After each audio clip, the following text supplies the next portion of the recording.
Hello friends, ఎప్పటికప్పుడు పిల్లలకి ఇలా ఆలు భుజియాని ఇంట్లో చేసి పెట్టామంటే వాళ్ళ హ్యాపీనెస్సే వేరండి. చాలా సంతోషంగా హ్యాపీగా తింటారు కదా. మరి ఈ ఆలు భుజియాని ఎలా ప్రిపేర్ చేయాలో చేసి చూపిస్తానండి, చాలా సింపుల్గా. ఈ ఆలు భుజియా కోసం ఒక పావు కిలో వరకు బంగాళదుంపని తీసుకోవాలండి.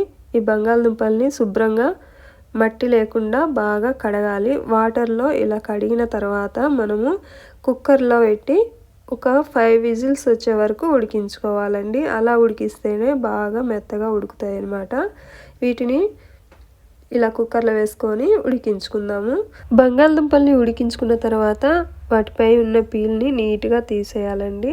ఇలా అన్ని బంగాళదుంపల్ని నీట్గా తీసుకున్న తర్వాత వీటిని సన్న సన్న పీసెస్గా తురుముకోవాలి. ఎలా అంటే అది పిండిలో బాగా కలిసిపోయే విధంగా చూడండి, ఇలా తురుముకోవాలి. ఇలా తురుముకుంటే పేస్ట్ లాగా అయిపోతుంది. అప్పుడు ఈజీగా పిండిలో కలిసిపోతుంది అనమాట. బంగాళదుంపలన్నిటినీ ఇలానే తురుముకోవాలండి. ఇలా తురుముకున్న తర్వాత ఇది ఒక క్వాంటిటీ అనేది చూసుకోవాలి. పావు కిలో బంగాళదుంప తురుము ఈ కప్పులోకి అయింది కదండి. ఇప్పుడు ఈ బంగాళదుంప క్వాంటిటీకి సరిపడా బేసన్ పౌడర్ ఒక 1/2 కప్ తీసుకున్నానండి. తర్వాత ఒక 2 టేబుల్ స్పూన్ రైస్ ఫ్లోర్ తీసుకున్నాను.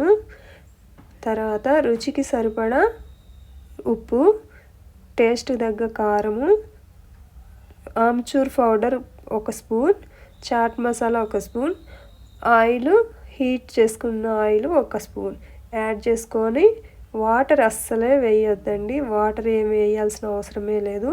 ఇలా బంగాళదుంపలో ఉన్న తడితోటే పిండిని మరి గట్టిగా కాదు, మరి లూజ్ కాదు, ఇలా స్మూత్గా కలుపుకోవాలండి.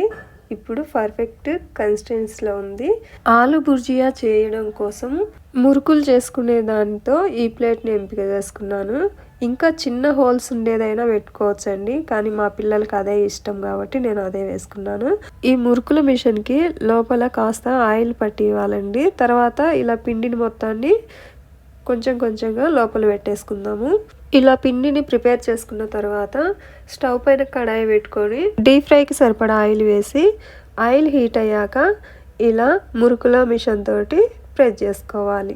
చూడండి, ఇలా ప్రెస్ చేసిన తర్వాత గ్యాస్ని మీడియం ఫ్లేమ్లో పెట్టి వీటిని డీప్ ఫ్రై చేసుకోవాలి. అంతే అండి, చాలా సింపుల్గా ఈజీగా మన ఆలు భుజియా అయితే రెడీ అయిపోయింది.